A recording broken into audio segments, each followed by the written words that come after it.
maar niks. Dat zijn nog goed gefixt met de splitsing de geslagen. Tik de coole trick, maar het is nooit voor de ene te bereiden in gedachten.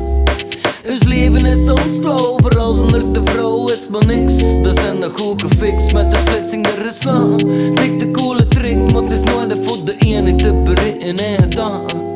De splitsing de geslagen uit de teenvorm van elementen tot scharnering, de een verbinding plannen te creëren. Op zoek naar tegendeel, een soulmate te boren, je leid van het geheel te kunnen hervaren. Dus opnieuw de stroom in de sticks-up, geloven in de tegenstelling. Zonder publieksdruk, de wereld is gespleten in twee grote fragmenten. Is de barst aantrekkelijk genoeg voor ons te tarten. Dus we prenten nu zeven in, op zoek te zien datgene dat we missen. We voelen ons meest van overal alleen. We zitten in een race, bereizen het moment al binnen ons vinden wat af van unieke rijden. Op dat moment zie klaar de ander tegemoet te komen.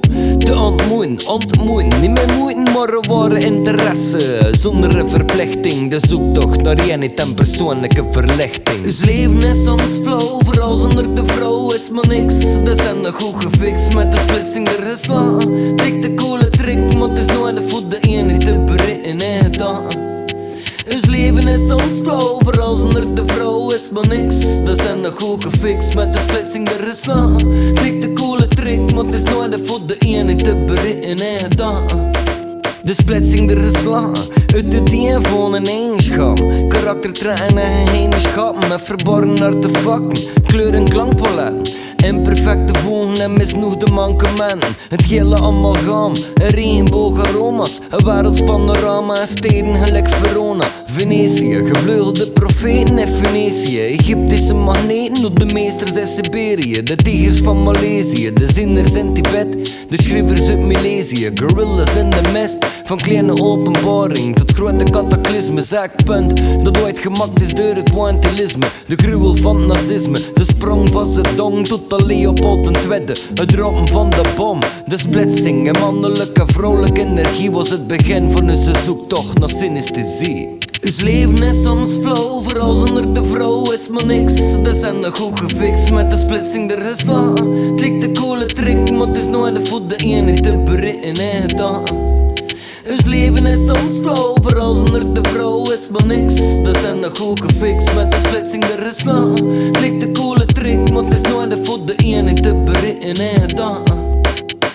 Je hele leven zie je op zoek naar je wederhelft, geluid van de ander, hopend dat ze weer belt. Moment dat kennis is gemaakt, gesmakt van die mini sensuele tact die verborgen zat en zit onder vele schone lagen. De hopen beter dagen achter vele tegenslagen. Een woordelijke horloge, hetgene dat je mist kunt terugvinden en geven wat dat je bezit. Zonder een compromis, je gevoelens laten spreken, zonder dat je de grammatica regels in rekening moet brengen. Het is luisteren naar je intuïtie en af en toe proberen te breken met je traditie. Dit voor een nieuwe horizon te ontdekken. En eenmaal dat je terecht zit, vasthouden aan die ene plekken en stroom. Loselijk dan de droom van een klein zin, ongebonden, topen smijten tot een ene. Ons leven is soms flow, vooral zonder de vrouw is maar niks. Dat zijn nog goed gefixt met de splitsing de geslagen. Tik de coole trick, maar het is nooit voor de ene te bereiden in gedachten. Ons leven is soms flow, vooral zonder de vrouw is maar niks. Dat zijn nog goed gefixt met de splitsing de geslagen.